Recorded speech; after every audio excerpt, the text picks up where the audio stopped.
بسم اللہ الرحمن الرحیم حدثنا مسدد ان عبد الواحد بن زیاد و حمادا المعنى واحد حدثاہم، ہم سے مسدد نے حدیث بیان کی کہ عبد الواحد ابن زیاد اور حماد ان دونوں نے ان سے بیان کیا، یعنی مسدد سے اور مسدد کے ساتھ میں جو اور ان کے تلامذات تھے ان سے بیان کیا۔ المعنی واحد، یعنی ان دونوں کے الفاظ تو الگ الگ ہیں مگر معنی دونوں کا ایک ہے۔ انہوں نے عاصم سے روایت کی، وہ امام شعبی سے روایت کرتے ہیں۔ انہوں نے محمد ابن صفوان یا صفوان ابن محمد سے روایت کی، یعنی یہ شک ہے کہ محمد بن صفوان کہا ہے یا صفوان ابن محمد۔ قال، وہ فرماتے ہیں اسدت ارنبین، اسدت یہ باب افتعال سے، استادا یستادو استیادن،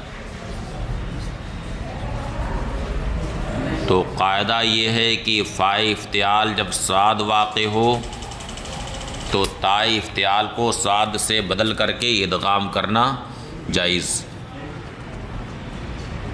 تو ہو گیا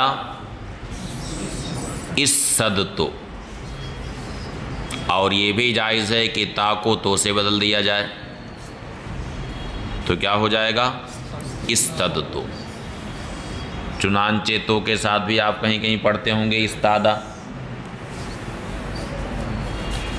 میں نے 2 خرگوش کا شکار کیا اور انہیں دھاردار سفید پتھر سے ذبح کیا۔ فسألت رسول اللہ صلی اللہ علیہ وسلم عنہما،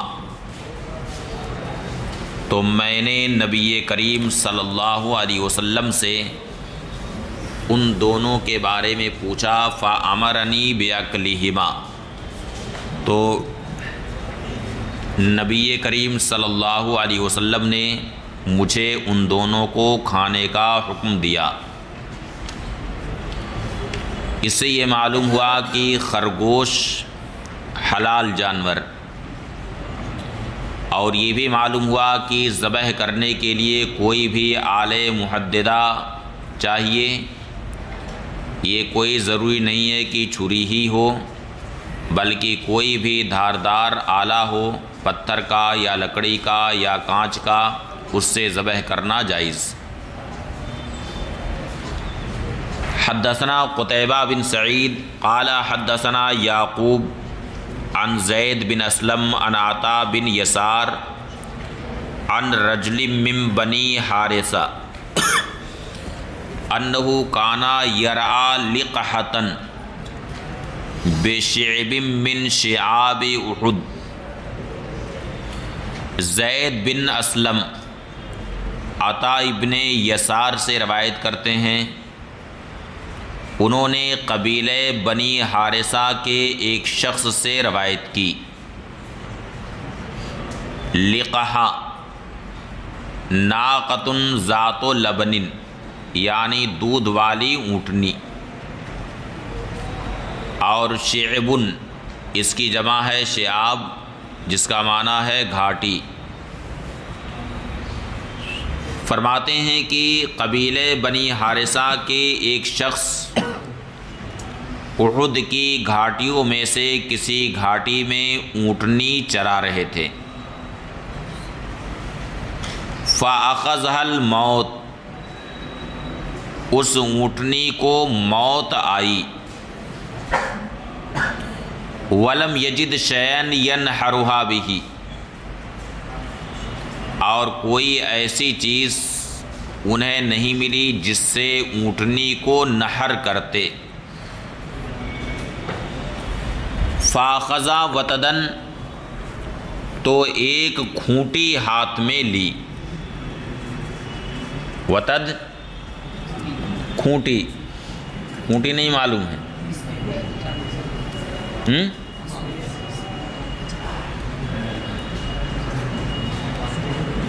اب میخ کہیں تو ہاں کیل، ہاں تو ایک کھونٹی لی۔ فوجع بہ فی لبتہا،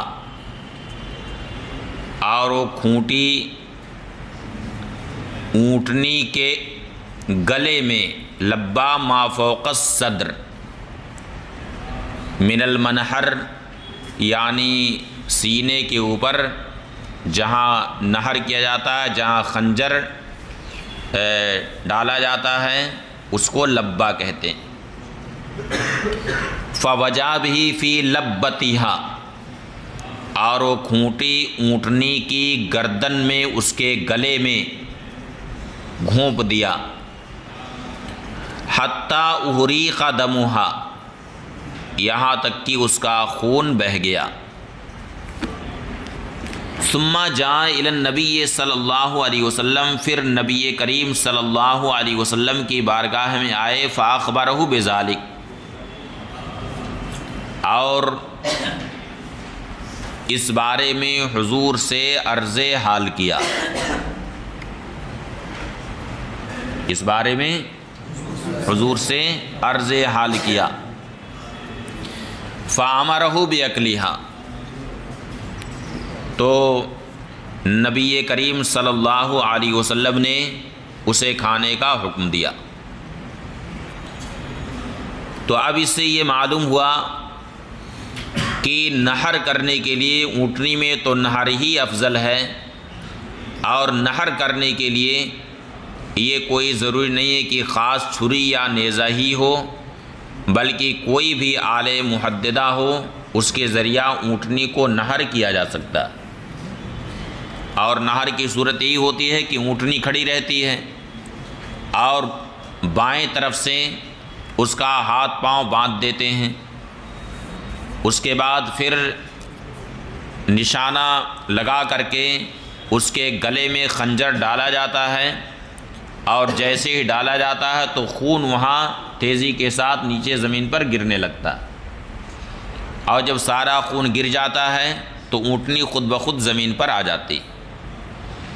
تو نحر کرنے کے لیے خاص چھری ہونا یہ ضروری نہیں ہے، بلکہ کوئی بھی آلے محددہ ہو، اس کے ذریعہ اونٹنی کو نحر کیا جا سکتا۔ حدثنا موسیٰ بن اسماعیل قال حدثنا حماد عن سماک بن حرب عن مری بن قطری عن عدی بن حاتم قال قلت یا رسول اللہ ارأیت ان احدنا اصاب صیدا ولیس معه سکین ایذبح بالمروۃ وشقۃ العصا۔ عدی بن حاتم سے روایت ہے، انہوں نے فرمایا کہ میں نے عرض کیا یا رسول اللہ، ارشاد فرمائیں کہ ہم میں اگر کوئی شکار پا جائے، کوئی شکار اسے ملے اور اس کے ساتھ چھری نہ ہو، تو کیا دھاردار پتھر سے وشقۃ العصا یا لکڑی یا عصا، شقہ کا معنی شق ہے، شقو کا معنی چیرنا، اب عصا کو اگر چیر دیا جائے تو چیرنے کے بعد بھی اس میں دھار بن جاتی، دو حصے میں چیر دیا جائے تو دھار اس میں بن جاتی۔ تو فرمایا کہ کیا دھاردار پتھر سے اور لکڑی کے چیرے ہوئے ٹکڑے سے کیا ذبح کر سکتا ہے؟ فقال، ارشاد فرمایا، امرر الدم بما شئت واذکر اسم اللہ، یعنی جس سے چاہو تم خون کو جاری کر دو اور اللہ کا نام لو. یعنی آلہ محددہ ہونا چاہیے جس سے خون بہہ جائے، خواہ زکوٰۃ اضطراریہ ہو یا زکوٰۃ اختیاریہ ہو، بہرحال آلہ محددہ درکار. لہذا اگر آلہ محددہ نہیں ہے تو گو کہ خون بہہ جائے مگر وہ کافی نہیں. لہٰذا اگر بندوق کی گولی سے شکار کیا تو وہ کافی نہیں ہے، اس لیے کہ گولی کے اندر کوئی دھار نہیں ہوتی. اب اس سے جو خون بہتا ہے، گولی لگنے کے بعد جو خون جاری ہو جاتا ہے، تو اس کی وجہ یہ ہوتی ہے کہ وہاں اسپرنگ کی وجہ سے اس کی چوٹ اتنی سخت ہوتی ہے گولی کی کہ گولی جسم کے اندر گھس جاتی. باقی اس میں کوئی دھار ہوتی ہے؟ دھار نہیں ہوتی، بلکہ چوٹ اتنی سخت ہوتی ہے کہ جس کو گولی لگتی ہے اتنے تیز اسے دھکا لگتا ہے کہ فوراً وہ زمین پر گرتا ہے. کسی کو گولی لگتی ہے تو جان جائے یا نہ جائے اس کی، لیکن فوری طور سے اتنے تیز اس کی چوٹ لگتی ہے، اتنے تیز دھکا لگتا ہے کہ فوراً زمین پر گر جائے گا، کہ جیسے کسی طاقتور نے اسے ڈھکیل دیا ہو زمین پر. فوری طور سے اس کی کیفیت یہ ہوتی. اس لیے گولی لگنے کے بعد کوئی ایک گولی لگی تو کوئی کھڑا نہیں رہ پاتا، فوراً زمین پر گرے گا. تو یہ زمین پر کیوں گرتا ہے؟ دھکا لگنے کی وجہ سے. اور چونکہ اس کی چوٹ اتنی سخت ہوتی ہے کہ چمڑے کو پھاڑتے ہوئے گولی جسم کے اندر چلی جاتی، تو چونکہ اس میں کوئی دھار نہیں ہوتی ہے، اس لیے بندوق کی گولی سے اگر شکار کیا تو وہ کافی نہیں ہے، بلکہ وہاں پر ہاتھ سے ذبح کرنا ضروری. باب ما جاء فی ذبیحۃ المتردیہ، یہ باب ہے اس کے ذبیحہ کے بیان میں جو جانور اوپر سے نیچے گر گیا. یعنی مثلا جانور کنویں کی گہرائی میں گر گیا یا پہاڑ پہ تھا جانور اور وہاں سے نیچے گر گیا اور اب اسے قابو میں نہیں لایا جا سکتا ہے، اپنے قابو سے باہر، اور یہ اندیشہ ہے کہ فوری طور سے اگر ذبح نہیں کیا گیا تو مر جائے گا. اب ظاہر ہے کہ اگر وہ مر گیا تو خواہ وہ ضائع ہوگا. اس لیے اب وہاں پر زکوٰۃ اضطراریہ کافی. زکوٰۃ اضطراریہ کی صورت یہ ہے کہ کسی دھاردار آلہ کے ذریعہ اسے نشانہ بنا کر کے بسم اللہ اللہ اکبر پڑھ کے وہ دھاردار آلہ چلایا جائے کہ وہ جانور کے جسم میں جا کر کے لگ جائے، کہیں بھی لگے، گلے میں لگے یا جسم کے کسی بھی حصے میں لگے، تو یہ زکوٰۃ اضطراریہ ہے اور یہ کافی. حدثنا احمد بن یونس قال حدثنا حماد بن سلمہ عن ابی الاشرا عن ابیہ انہ قال یا رسول اللہ اما تکون الزکاة الا من اللبۃ او الحلق. ابو الاشرا اپنے والد سے روایت کرتے ہیں، انہوں نے بارگاہ رسالت میں عرض کیا، یا رسول اللہ، کیا ذبح لبہ میں یعنی گلے میں یا حلق میں ہی صرف نہیں ہوتا؟ قال، راوی کہتے ہیں فقال رسول اللہ صلی اللہ علیہ وسلم لو تعنتا فی فخذها لاجزعنک، تو رسول اکرم صلی اللہ علیہ وسلم نے ارشاد فرمایا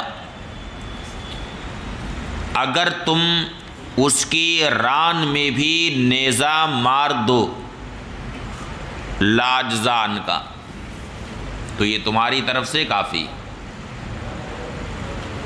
اس سے یہ معلوم ہوا کہ زکوٰۃ اضطراریہ کے لیے یہ کوئی ضروری نہیں ہے کہ گلے ہی میں ذبح کا وقوع ہو، بلکہ جسم کے کسی بھی حصے میں اگر دھاردار آلہ لگ گیا اور خون اس کا بہہ گیا تو یہ کافی۔ قال ابو داؤد، امام ابو داؤد فرماتے ہیں لا یسلو ھذا الا فی المتردیۃ والمتوحش، یہ صرف اسی جانور کے حق میں جائز ہے جو اوپر سے نیچے گر گیا ہو کہ اب اسے قابو میں نہیں کیا جا سکتا ہے اور فوری طور سے اسے ذبح نہیں کیا گیا تو مر جائے گا، یا وحشی جانور کے حق میں یہ ہوگا، یعنی وحشی جانور کے حق میں زکوٰۃ اضطراریہ کافی۔ باب فی المبالغۃ فی الذبح، یہ باب ہے ذبح میں مبالغہ کرنے کے بیان میں۔ گلے میں 4 رگیں ہوتی، امام ابو حنیفہ رحمۃ اللہ تعالی علیہ فرماتے ہیں کہ ان 4 رگوں میں سے کم از کم 3 رگوں کا کٹنا ضروری، جبکہ دیگر ائمہ کے نزدیک 4 کا کٹنا ضروری۔ لہٰذا اگر کسی شخص نے جانور کا گلا ہلکا سا کاٹا اور ابھی 3 رگیں اس کی نہیں کٹی تھیں کہ تھوڑا سا کاٹ کر کے جانور کو چھوڑ دیا، اس کے بعد جانور تڑپ کر کے مر گیا تو وہ جانور حلال نہیں۔ ایسے ذبیحہ کو شریطۃ الشیطان حدیث شریف میں کہا گیا ہے، یعنی شیطانی ذبیحہ اسے کہا گیا ہے۔ حدثنا حناد بن السری والحسن بن عیسیٰ مولا ابن المبارک عن ابن المبارک عن معمر عن عمرو بن عبد اللہ عن اکرمہ عن ابن عباس رضی اللہ تعالی عنہما زاد ابن عیسیٰ و ابی ہریرہ۔ اس حدیث میں امام ابو داؤد کے 2 شیخ ہیں، ایک حناد ابن السری، دوسرے حسن ابن عیسیٰ، اور یہ دونوں سندیں اکرمہ عن ابن عباس تک پہنچ رہی، مگر فرق دونوں میں یہ ہو گیا کہ زادہ ابن عیسیٰ و ابی ہریرہ، ابن عیسیٰ نے و ابی ہریرہ کا بھی اضافہ کیا، یعنی حناد ابن السری نے صرف عن ابن عباس قال فرمایا، جبکہ حسن ابن عیسیٰ نے ایک نام یعنی حضرت عبداللہ ابن عباس کے ساتھ حضرت ابو ہریرہ رضی اللہ تعالیٰ عنہ کا بھی اضافہ کیا، یعنی یہ کہا کہ اکرمہ نے حضرت عبداللہ ابن عباس اور حضرت ابو ہریرہ رضی اللہ تعالیٰ عنہما ان دونوں سے روایت کی۔ قال، یہ دونوں صحابہ کرام فرماتے ہیں نہا رسول اللہ صلی اللہ علیہ وسلم عن شریطۃ الشیطان، نبی کریم صلی اللہ علیہ وسلم نے شریطۃ الشیطان سے یعنی شیطانی ذبیحہ سے منع فرمایا۔ شریطۃ الشیطان یہی ہے کہ جانور کی جلد کاٹ دی جائے یا کچھ گوشت بھی اس کا کاٹ دیا جائے اور 3 رگیں ابھی نہیں کٹی تھیں کہ اسے چھوڑ دیا اتنا کاٹ کر کے اور جانور تڑپ کر کے مر گیا تو اسے کیا کہا جائے گا؟ کیا کہا گیا؟ شریطۃ الشیطان۔ نبی کریم صلی اللہ علیہ وسلم نے شریطۃ الشیطان یعنی شیطانی ذبیحہ سے منع فرمایا۔ زادہ ابن عیسیٰ فی حدیثہ، یہ الفاظ تھے حناد ابن السری کے۔ حسن ابن عیسیٰ نے اپنی حدیث میں اتنا اور اضافہ کیا، یعنی شریطۃ الشیطان کی تشریح بھی نقل فرمائی، فرمایا وَهِيَ الَّتِي تُذْبَحُ فَيُقْطَعُ الْجِلْدُ وَلَا تُفْرَ الْأَوْدَاجُ ثُمَّ تُتْرَكُ حَتَّى تَمُوتُ۔ شریطۃ الشیطان یہ وہ جانور ہے جسے ذبح کیا جائے تو اس کی جلد کاٹ دی جائے اور رگیں نہ کاٹی جائیں، پھر اسے اسی حال میں چھوڑ دیا جائے حتیٰ تموت، یہاں تک کہ مر جائے۔ باب ما جاء فی زکوٰۃ الجنین، یہ باب ہے جنین کو ذبح کرنے کے بیان میں، یعنی کوئی جانور ذبح کیا، قربانی کی اس کی، اور اس کے پیٹ میں بچہ نکل آیا، تو اگر بچہ زندہ تھا تو اسے ذبح کر دیا جائے، اور اگر بچہ مردہ نکلا اس کے پیٹ میں سے تو اب کیا وہ بچہ حلال ہے یا حرام، اس کا کھانا جائز ہے یا ناجائز۔ امام ابو حنیفہ رحمۃ اللہ تعالی علیہ کا مذہب ہے کہ اگر مردہ بچہ نکلا ہے تو اس کا کھانا ناجائز و حرام، جبکہ امام شافعی رحمۃ اللہ تعالی علیہ فرماتے ہیں کہ اس کا کھانا جائز، اس کا کھانا ان کے نزدیک جائز۔ اب یہ بتائیے کہ فطرت کیا چاہتی، طبیعت سلیمہ کیا چاہتی؟ یہاں موجودین میں کوئی اسے کھانا گوارا کرے گا؟ مذہب حنفی کے زیادہ پھیلنے کی وجہ وہی ہے کہ یہ بالکل فطرت کے عین مطابق مذہب حنفی۔ اختلافات میں آپ غور کریں گے تو زیادہ تر فطرت کے مطابق مذہب حنفی نظر آئے گا، جسے طبع سلیم قبول کرے آسانی سے۔ اب یہاں پر طبع سلیم کس کا مذہب قبول کر رہی ہے؟ امام اعظم کا۔ گوہ کھانا ہمارے نزدیک ناجائز و حرام ہے، امام شافعی کے نزدیک جائز۔ طبع سلیم کیا چاہتی ہے؟ کیا چاہتی ہے؟ ناجائز۔ ہمارے نزدیک منی نجس و ناپاک ہے، امام شافعی کے نزدیک پاک ہے۔ طبع سلیم کیا چاہتی؟ ناپاک کو۔ اس طرح سینکڑوں مثالیں آپ دیکھیں گے تو مذہب حنفی عین طبع سلیم کے مطابق نظر آئے گا۔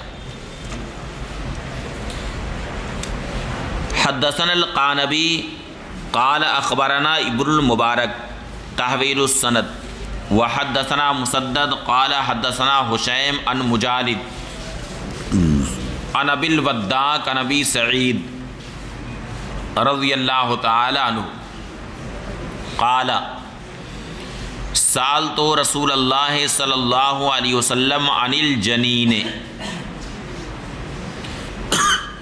مجالد ابو الوداع سے روایت کرتے ہیں، انہوں نے حضرت ابو سعید خدری رضی اللہ تعالی عنہ سے روایت کی، انہوں نے فرمایا کہ میں نے نبی کریم صلی اللہ علیہ وسلم سے جنین کے بارے میں پوچھا، فقال، ارشاد فرمایا، کلوہ ان شئتم، اگر چاہو تو اسے کھا سکتے ہو۔ یہ الفاظ ہیں قانبی کے، اور مسدد نے یہ کہا، قلنا یا رسول اللہ، ہم نے عرض کیا یا رسول اللہ، ننحر الناقۃ وَنَذْبَحُ الْبَقَرَةَ وَالشَّاةَ فَنَجِدُ فِي بَطْنِهَا الْجَنِينَ، یا رسول اللہ ہم اونٹنی کو نہر کرتے ہیں اور بقر اور شاۃ کو ہم ذبح کرتے ہیں، فَنَجِدُ فِي بَطْنِهَا الْجَنِينَ، تو ہم اس کے پیٹ میں بچہ پاتے ہیں۔ أَنُلْقِيهِ أَمْ نَأْكُلُهُ، کیا ہم اسے پھینک دیں یا ہم اسے کھائیں؟ قَالَ كُلُوهُ إِن شِئْتُمْ، ارشاد فرمائیں کہ اگر چاہو تو کھاؤ۔ فَإِنَّ زَكَاتَهُ زَكَاتُ أُمِّهِ، اس لیے کہ اسے اس کا ذبح کرنا اس کی ماں کو ذبح کرنا۔ اب اس کے بعد ایک حدیث اور آ رہی ہے، حدثنا محمد بن یحییٰ بن فارس قال حدثنی اسحاق بن ابراہیم قال حدثنا عتاب بن بشیر قال حدثنا عبید اللہ بن ابی زیاد القداح المکی عن ابی الزبیر عن جابر بن عبداللہ رضی اللہ تعالی عنہما عن رسول اللہ صلی اللہ علیہ وسلم قال زکاۃ الجنین زکاۃ امی، جنین کو ذبح کرنا اس کی ماں کو ذبح کرنا۔ ان احادیث سے امام شافعی رحمۃ اللہ تعالی علیہ نے استدلال کیا کہ ذبح کرنے کے بعد اگر اس میں سے مردہ بچہ نکلے تو وہ جائز ہے، اس کا کھانا جائز۔ امام ابو حنیفہ رحمۃ اللہ تعالی علیہ کا جو منہج ہے وہ یہ ہے کہ پہلے کتاب اللہ سے استدلال کرتے، خود ارشاد فرمایا کہ نقدم العمل بکتاب اللہ، نقدم العمل بکتاب اللہ ثم بسنت رسول اللہ صلی اللہ علیہ وسلم ثم باقضیت الصحابۃ مقدما ما اتفقوا علیہ علی ما اختلفوا فیہ وبعد ذالک اقیس، یعنی ہم پہلے کتاب اللہ پر عمل کرتے ہیں، اس کے بعد پھر ہم سنت رسول صلی اللہ علیہ وسلم پر عمل کرتے ہیں، پھر ہم آثار صحابہ پر عمل کرتے ہیں۔ آثار صحابہ میں ہم دیکھتے ہیں کہ جس پر صحابہ کرام کا اتفاق ہوتا ہے ہم اسے مختلف فیہ پر مقدم رکھتے ہیں۔ اور دوسری جگہ ارشاد فرمایا کہ ما جان عن الصحابۃ فعلی الراس والعین وما جان عن التابعین فہم رجال ونحن رجال، یعنی آثار صحابہ جو ہم تک آئے ہیں وہ ہمارے سر اور آنکھوں پر ہیں، لیکن ہم اقوال تابعین کو اپنے اوپر حجت نہیں مانتے ہیں، اس لیے کہ تابعین اگر مرد میداں ہیں تو ہم بھی مرد میداں ہیں، ہم ان کے اقوال کو اپنے اوپر حجت نہیں مانتے۔ امام ابو حنیفہ رحمۃ اللہ تعالی علیہ نے اس بارے میں آیت کریمہ سے پہلے استدلال کیا۔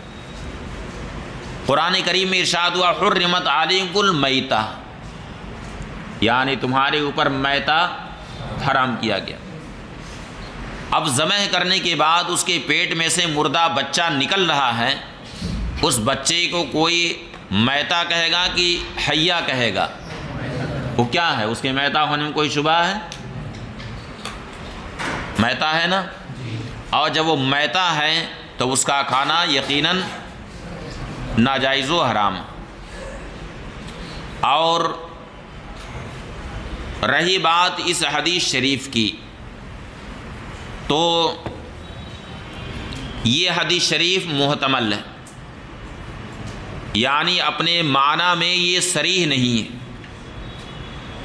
اس وجہ سے کہ یہ ہو سکتا ہے کہ یہ حدیث شریف تشبیہ بلیغ پر مبنی، کس پر مبنی ہو؟ تشبیہ بلیغ پر، جس میں ادات تشبیہ کو حذف کر دیا جاتا ہے۔ تشبیہ بلیغ کسے کہتے ہیں؟ جس میں ادات تشبیہ بھی محذوف ہو اور وجہ شبہ بھی محذوف ہو، تو یہ تشبیہ بلیغ ہے۔ اور معنی یہ ہے کہ زکوٰۃ الجنین زکوٰۃ امہ، یعنی زکوٰۃ الجنین کا زکوٰۃ امہ، یعنی جنین کو بھی ایسے ہی ذبح کرنے کا حکم ہے جیسے کہ اس کی ماں کو ذبح کرنے کا حکم ہے۔ اور اس کا قرینہ یہ ہے کہ بعض روایتوں میں نسب کے ساتھ ہے، یعنی زکوٰۃ الجنین زکوٰۃ امہ، کچھ راویوں نے نسب کے ساتھ روایت کی، یعنی زکوٰۃ الجنین زکوٰۃ امہ، یعنی جنین کو ایسے ہی ذبح کرنے کا حکم ہے جیسے کہ اس کی ماں کو ذبح کرنے کا حکم ہے۔